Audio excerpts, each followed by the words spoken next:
Hey, everybody, I hope you're all doing well. Congress has been extremely busy this week, and I'm going to update you on everything going on in the Middle East, in addition to my work here in our own communities. So let's dive into all of it. So first, I want to address what's happening overseas as it directly impacts the safety of all of us at home.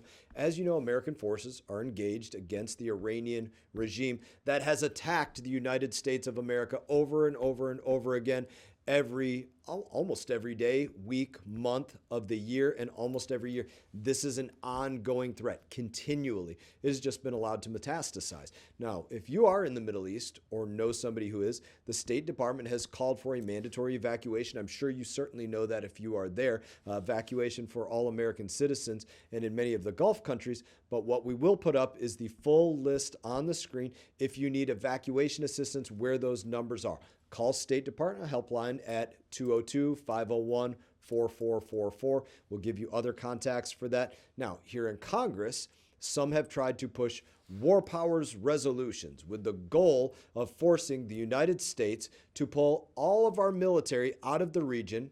Well, there's still an active threat. Pulling our forces out of the Middle East of a global threat doesn't make any of us any safer. It's really just a continuation of those weak policies of the past. It weakens our ability to protect our people and our allies as well. The hard truth is that Iran has been hostile, would be an understatement, towards the United States of America. They have been a constant attacker. I'll give you some of those attacks that I was talking about. Attacks on our embassies, to arming terrorists, killing American troops. Y'all remember when they put a dozen American Navy sailors on their knees on an Iranian vessel at gunpoint? That's exactly what Iran continually tries to do to the United States of America. As I speak to you today, Iran continues working on weapons with capabilities that would put even more lives at risk. President Trump's goal in this operation is straightforward and simple: protect American lives. Eliminate the threat that endangers us. He's been clear that the mission is to deny Iran's military the ability to target Americans. I support him in that mission.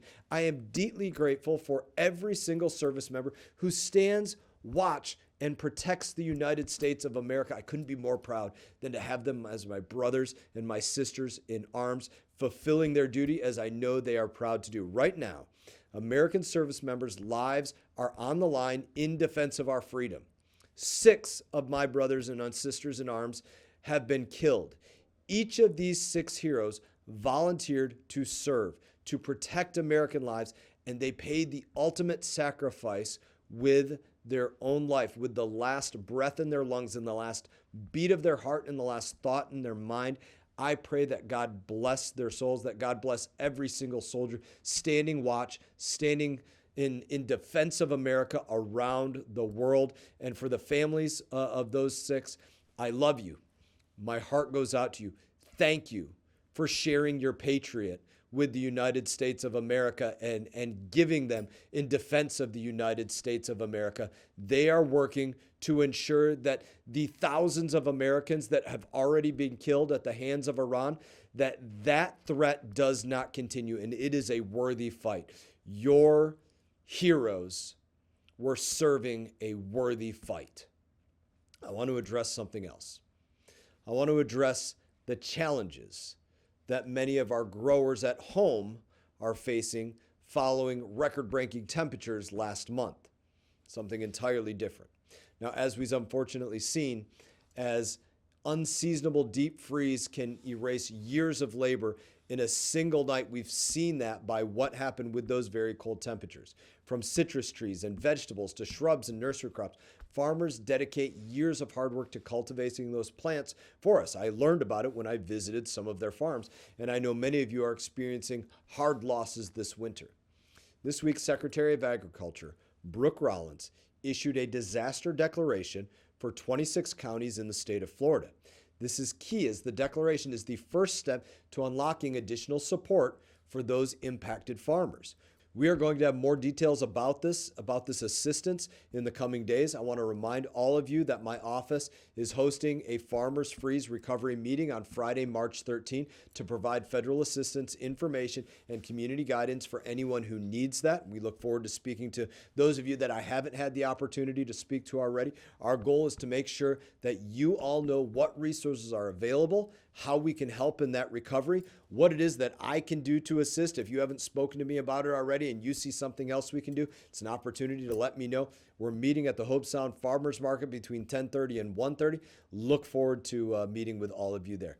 Now, in addition, this week I also co-sponsored the Temperature Event Mitigation Policy Act, or the TEMP Act, to support agriculture businesses who have been hit hard. I know that many simply don't have access to affordable insurance that adequately covers losses resulting from extreme cold in the state of Florida. It might not be extreme to people in Washington, D.C. or New York, but for Florida, that was extreme temperature. The bill directs the U.S. Department of Agriculture to establish a temperature-based insurance program to protect farmers in that kind of emergency. Now, when our growers suffer, the entire community suffers. I want to talk about one last thing. I got to welcome my friend, St. Lucie County Sheriff Richard Del Toro, to Washington, D.C. We caught up before he testified before the Homeland Security Committee. The hearing focused on how illegal immigrants have managed to obtain commercial driver's licenses, or CDLs. Now, Sheriff Del Toro, he understands the threat that unqualified non-citizen drivers pose firsthand, and his perspective was critical for lawmakers to hear. The facts around these drivers are alarming. In one recent audit, the Department of Transportation found that 25% of California-issued CDLs were improperly issued to illegal aliens without fundamental reading and comprehension skills. That kind of negligence, it isn't an administrative error. It results in lives lost. Americans on the roads, they deserve peace of mind. They should not have to worry that a semi-truck driver next to them can't read the signs or understand the rules of the road. And I think this is particularly stupid when I think of all of the debates that I have had to have here in Congress about how long a semi-truck can be or what can be the weight of that semi-truck. But at the same time, the people that were working to make policy for truck drivers over the road, they didn't want to look at whether people that were not even legal to drive were driving those trucks. People that couldn't read the signs were reading those trucks. That, to me, is just a perfect example of how so much of this policy needs to be reviewed and looked at in a much more common sense way. In closing, I just want to say, as always, it is an honor to serve you. I look forward to seeing you all around home, and you all take care. Hey everyone, thank you for watching this video. If you enjoyed the video, please click like and subscribe. I will be back on YouTube with more exclusive content, so stay tuned.